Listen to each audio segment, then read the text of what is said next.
Vasudevaya. Om Namo Bhagavate Vasudevaya. Narayanam Namaskritya Naram Chaiva Narottamam Devim Saraswatim Vyasam Tato Jayanti Nashtaprayeshu Bhadreshu Nityam Bhagavata Sevaya Bhagavati Uttam Shloke Bhakti Shtiki. So continuing with the discussion on Srimad Bhagavatam, 3rd Canto, starting chapter 2, Remembrance of Lord Krishna. So all the questions that Vidurji asked Uddhava, now Uddhava is going to start thinking of Krishna and then he will answer. Text 1. Shri Shukavacha iti bhagavataha prishta kshatra bhaktam priyashriyam prativaktum na cha utseha otkanthyatma smrateshwarahe. Shri Shukdev Goswami said, when the great devotee Uddhava was asked by Vidura to speak on the messages of the dearest Lord Krishna, Uddhava was unable to answer immediately due to excessive anxiety at the remembrance of the Lord. So he became Utkantha. Utkantha means excessive anxiety. He was thinking about Krishna and how he left, how he unmanifested his pastimes. Text 2. Yah panchahaya no matra pratirashaya yajitaha tanna chadrachayam yasya saparyam balalilaya. He was one who, even in his childhood, at the age of 5 years, was so absorbed in the service of Lord Krishna that when he was called by his mother for morning breakfast, he did not wish to have it. So this was Uddhava's relationship with Krishna. Of course, Uddhava is a cousin of Krishna also, but he is a devotee from the very beginning. From his very birth, Uddhava was a natural devotee of Lord Krishna, or a Nitya Siddha, a liberated soul. From natural instinct, he used to serve Lord Krishna, even in his childhood. He used to play with dolls in the form of Krishna. He would serve the dolls by dressing, feeding, and worshipping them, and thus he was constantly absorbed in the play of transcendental realization. These are the signs of an eternally liberated soul. An eternally liberated soul is a devotee of the Lord who never forgets him. Human life is meant for reviving one's eternal relation with the Lord, and all religious injunctions are meant for awakening this dormant instinct of the living entity. So we have our eternal relationship with the Lord. So here Prabhupada writing, human life is meant for reviving one's eternal relation with the Lord. In other lives, they cannot do that. It does not mean that the soul in other bodies has no relationship with God. Soul is always a soul. Soul always has the relationship with Lord. Just in other bodies, it's not at all possible for them to revive it. So only in human form of life we can. But then at the same time, if in the human form of life we don't try to revive this relationship, then our life is as good as that of animal. Even worse than the animal, because we have the intelligence to do it, and if we still don't do it, then we are even worse than the animals. And all religious injunctions are meant for awakening this dormant instinct of the living entity. So religious injunctions are not just meant for just observation. They're not just rituals. Of course, we have made them rituals, but they're not rituals, not just for the sake of following those rituals. That's not the idea. So idea is we have to awaken this dormant instinct or dormant love for Krishna, our relationship with Krishna, that has to be revived. But these days, we get so much bogged down by the rituals, ritualistic aspect of all the injunctions. That's why Rupa Goswami says in his Nectar of Instruction book, he says about Niyamagraha.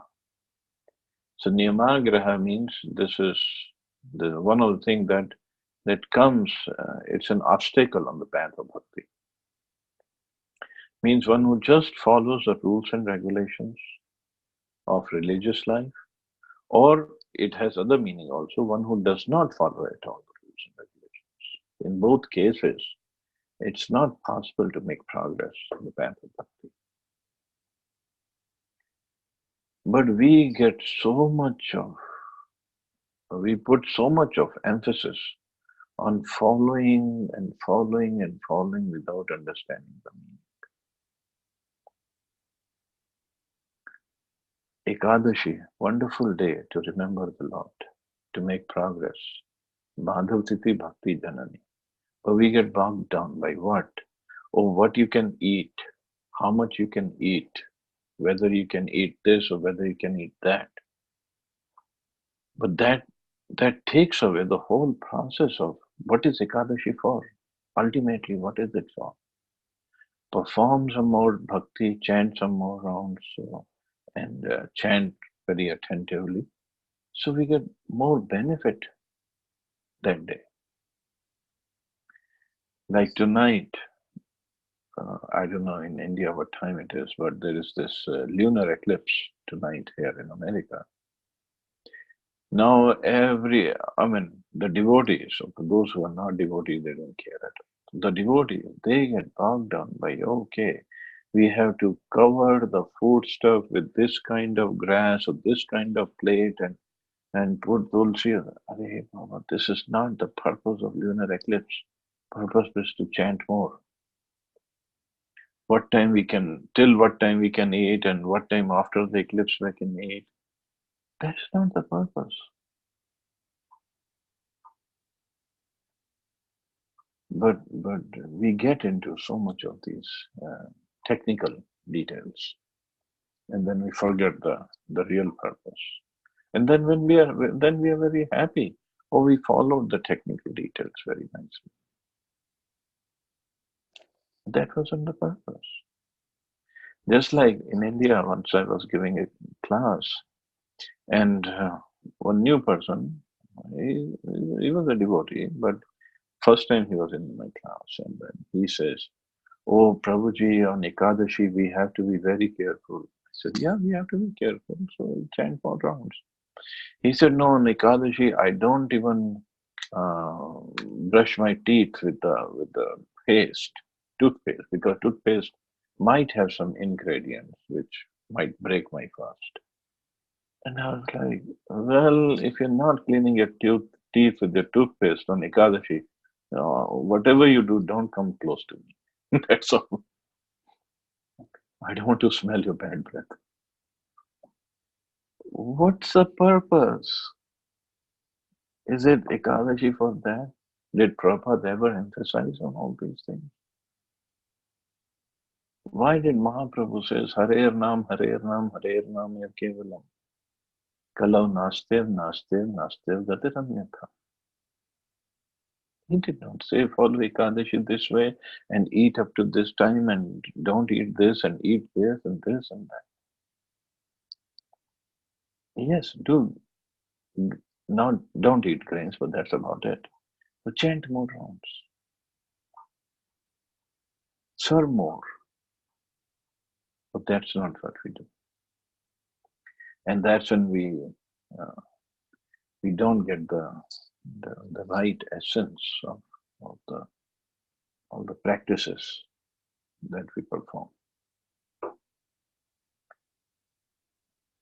The sooner this awakening is brought about, the quicker the mission of human life is fulfilled. In a good family of devotees, the child gets the opportunity to serve the Lord in many ways. A soul who is already advanced in devotional service has the opportunity to take birth in such an enlightened family. This is confirmed in the Bhagavad Gita, Shuchinam Shimatam Gehe Yoga Bhrashto Vijay. Even the fallen devotee gets the opportunity to take his birth in the family of a well-situated Brahmin or in a rich, well-to-do merchant family. In both these families, there is a good opportunity to revive one's sense of God consciousness automatically, because particularly in these families, the worship of Lord Krishna is regularly performed, and the child gets the opportunity to imitate the process of worship called Arjuna. So, so Prabhupada is basically coming to Uddhava's point, because he was, even at the age of 5, he was a natural devotee and he used to remember Krishna. He was serving the dolls of Krishna in the form of Krishna and other activities. So Prabhupada is saying, so one who's already a devotee or who's already very well advanced, he takes the birth in the family of devotees, where he can make further progress from the very beginning of his life. So this opportunity is what Krishna gives to his devotees. The Pancharatric formula for training persons in devotion service is temple worship, whereby the neophytes get the opportunity to learn devotion service to the Lord. Maharaj Parikshit also used to play with Krishna dolls in his childhood. In India, the children in good families are still given dolls of the Lord, like Ram and Krishna, or sometimes a demigod, so that they may develop the aptitude of service to the Lord. Well, Prabhupada wrote these purports sometimes in 60s, late 60s. So otherwise he would have said in India the children in good families are given iPhones and iPads. Those all are the gadgets where there is no connection with Krishna. By the grace of the Lord, and Prabhupada is saying about himself, we were given the same opportunity by our parents, and the beginning of our life was based on this principle. So Prabhupada, when he was very little, his father gave him the deities of Radha Krishna, and he would worship them, would serve them, till he went to college. Then it was very difficult, he was very busy. And then he got a job, but still he could not start. And after some time, I think after he got married and once he settled down, he started the worship again. But those sanskaras were there. This is what Prabhupada said someplace. So even when the kids are little and they will not seriously sit down and chant and do other activities, which we understand, kids have the natural propensity to run around, play, and this and that. But if we can give them some sanskar, or whichever way it is possible, to let them help mother in serving the deities, let them help father in serving the deities, or give them these dolls, just like Prabhupada Singh has Ram, Krishna, Jagannath, Nitai. These dolls are available. So they can play with them and they can get used to serving them. They can get used to chant. Just not chanting on the beats, but just taking the names of Jagannath, or Ram and Krishna and Radharani. So let them make progress little bit, whatever way they can. That is, then hopefully at later stage when they become young, they'll still remember. Or even if they forget um, because of many other engagements, maybe later on in their life they'll come back to take up the devotion service seriously. So that is the idea. One should take care of the family that way, very nicely. But these days, when so many families, they say, oh, probably this is peer pressure. If we don't take them to movies and don't take them to their clubs and this and that, how will they cope up with the world outside? Well, those things they will learn naturally anyway. Don't worry about those. That's the last thing we should worry about. But at the same time, right? I'm not saying we should become so fanatic that these kids run away completely. So everybody, according to their situation, the kids' situation, their family situation, there's so many variables are there. We have to see whatever best we can do. And rest, it's up to Krishna. Text 3. Sakatham sevyātasya kālenjarasam gataha trishtu vārtam prati brūyāt bhartu pādāvanusmaran.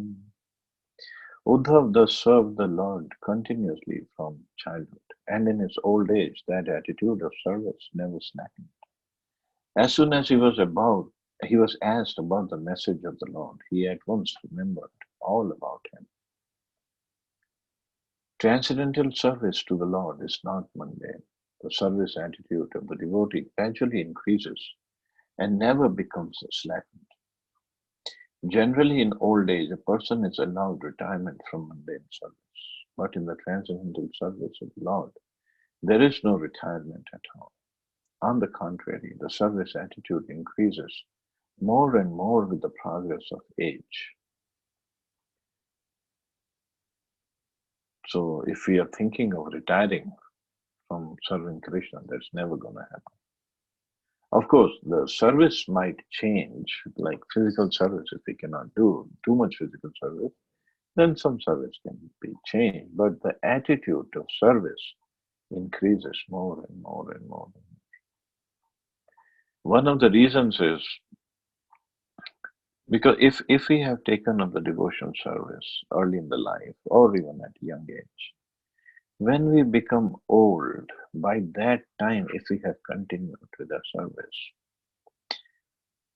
person realizes with the old age, diseases come and the body becomes frail, body becomes weak, organs start to give up.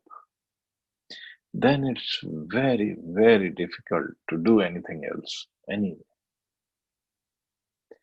And in that seemingly, it's not completely helpless, but seemingly little bit helpless condition, a person who gets attached to serving Krishna, then he just relies on Krishna only. He's completely dependent upon Krishna.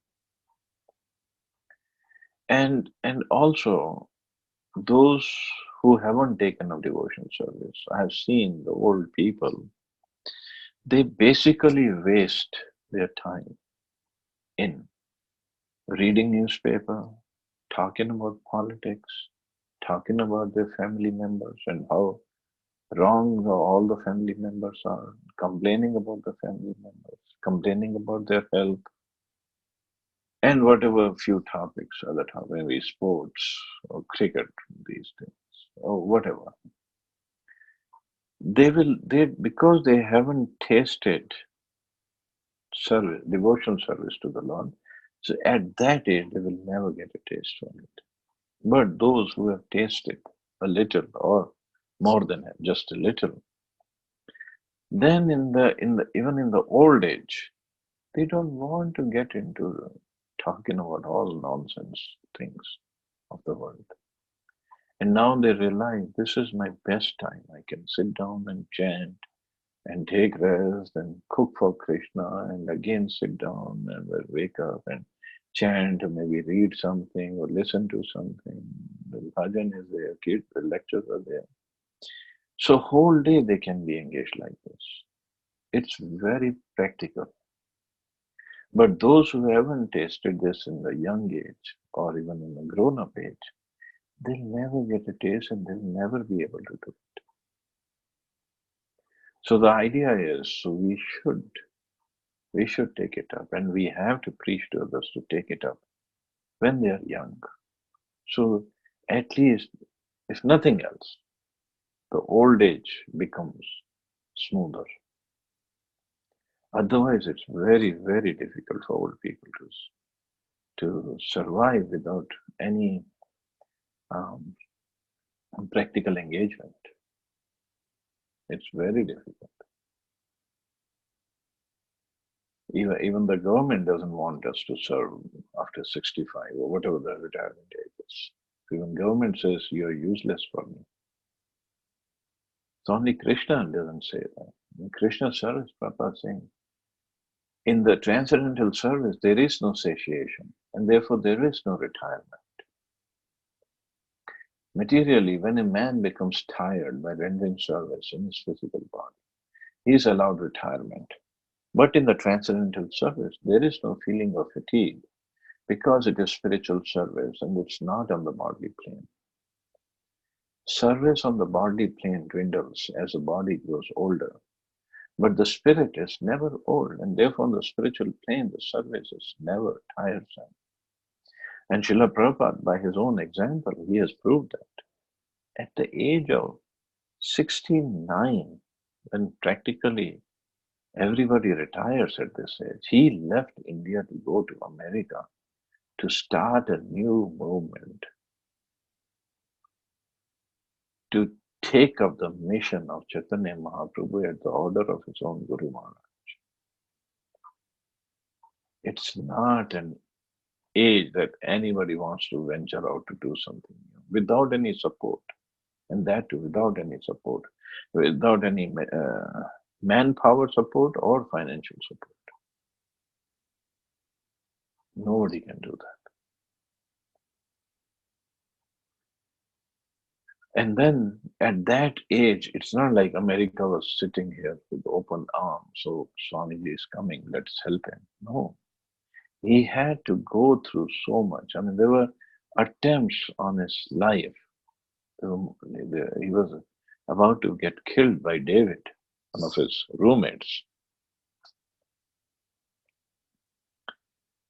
In the middle of the night, he left everything because David was about to kill him, and he just ran downstairs.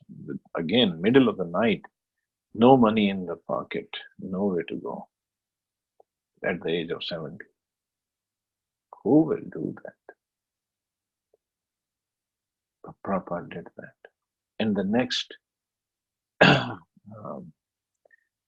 12 years, he traveled all over the world 14 times, initiating about 10,000 disciples all over the world, not just in America and not just in New York, all over the world.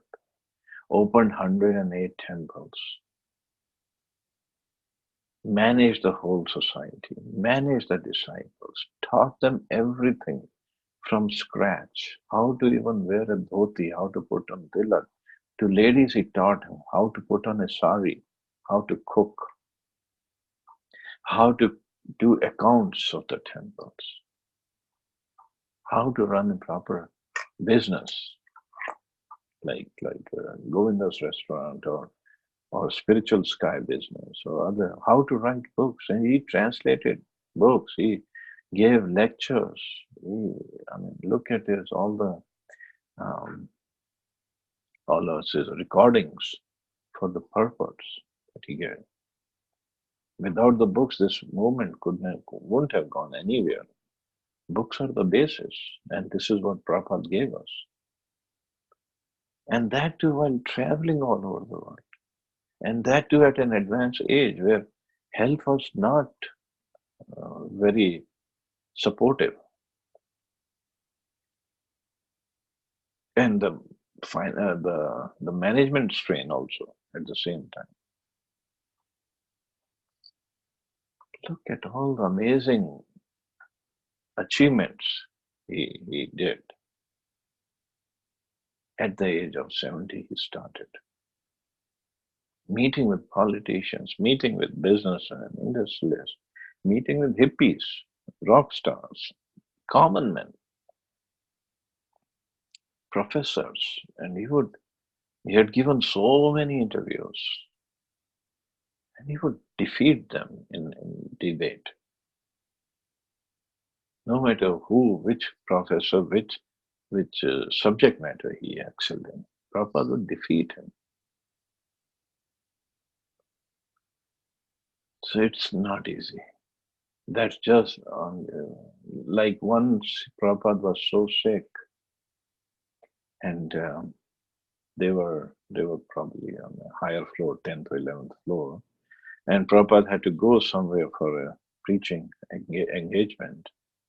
And the disciples told Prabhupada, Prabhupada, you're sick, you please take rest. Prabhupada said one line, don't take away my privilege to struggle for Krishna. He said, this is my privilege. He didn't take it as a burden. He took it as a privilege to serve Krishna, to struggle for Krishna. And till today, when proper disciples, many of them have physically left the movement. Means they don't come to the temple. But I have seen, not here, here we don't have ISKCON temple yet, but in Detroit when he was there, the devotees there would come to the temple only only on 2 days, 2 occasions, the whole year. Prabhupada's appearance day and Prabhupada's disappearance day. They won't come for any other occasion. Why? Because Prabhupada left such an indelible impression in their consciousness with this love for them, with this real well-wishing nature that they cannot leave Prabhupada, and Prabhupada cannot leave them either.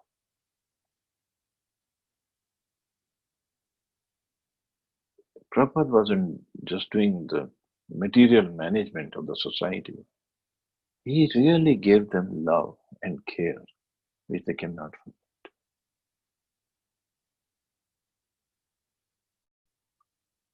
And that too, he did that such an advanced age.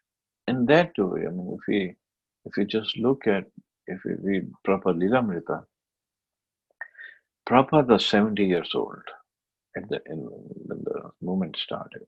And all these young hippies, they were in their early 20s or late teens. And they would come and work for Prabhupada, raise funds for Prabhupada, go out and sell pamphlets or Back to Godhead magazines. And later on, they started selling books for Prabhupada. It wasn't like they were understanding everything that Prabhupada was saying. Prabhupada had thick Bengali accent. If you look at it, if you listen to his lectures, and these hippies had never heard of any Indian before. Forget about listening to this deep philosophy or Gaudiya Vaishnavism, which is not at all easy to understand, and especially with somebody having a thick Bengali accent, not at all easy. But they loved to be around Prabhupada because they understood Prabhupada is their real well-wisher. That Prabhupada really cares for them from the bottom of his heart. And that's what made them stick with Prabhupada, serve Prabhupada. Gave up their whole careers, or whole materialistic society for Prabhupada. Because Prabhupada wasn't doing it for himself, he was doing it for Krishna. And that is the way to serve Krishna.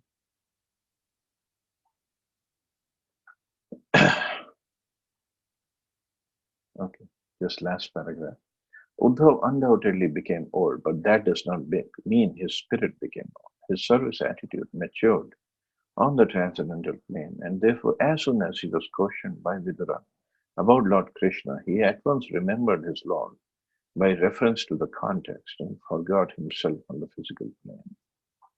That is a sign of pure devotional service to the Lord, as will be explained later on in Lord Kapila's instructions to his mother, Devahuti.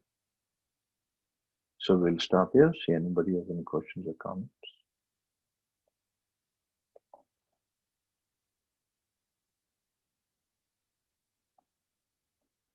Hare Krishna, Prabhuji. Hare Krishna, Prabhu. Thank you for this wonderful class on Srila Prabhupada. It's very touching. Actually, we should have some few minutes every day, I think, to talk about how Prabhupada preached over the world. It's a great inspiration. I know. When we think Krishna's pastimes are unlimited, even Prabhupada's pastimes are unlimited. and very sweet actually. His dealing with his devotees, his disciples is very sweet. It's very unbelievable what all Prabhupada did. So Yep, very good. Thinking about that, I think we can only think about Prabhupada and we can attain perfection. yep.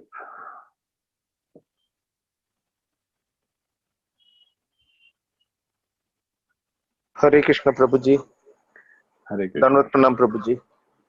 Dandavat. Prabhuji, on this giving dolls to the children, in fact, whereas I think you've also covered it earlier as well, wherein Prabhupada was given the dolls. And I think we have read earlier as well. Uh, I want to understand, in fact, for example, to our little Puchi, in fact, we also had the stuffed toys sometimes back, Lord Ganesha. And then he would kind of play with it, strangle it, take it to bed. I don't know. In fact, all sort of things he will do, hold it, hug it, kiss it. At times, in fact, we were so scared, is it not an offense, etc. How to deal with that? Is it okay if we give him Lord Krishna as well? Because he has been, when he goes to his phone, he says, मुझे एक खरीद के दो. We say, नहीं यार तू पकड़ के गला दबाता रहता है, खेलते रहता है, कूदते रहता है, हम नहीं देंगे. That's okay. It's offense for us, for not for them. For the kids, there is no offense. They don't know anything. So it's okay for them. Thank you, Prabhuji. Okay.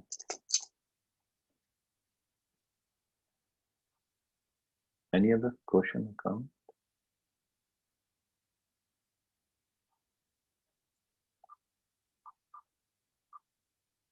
So I guess we can stop here. You all have a wonderful day. Hare Krishna. Jai Shri Krishna. Hare Krishna Prabhuji. Hare Krishna.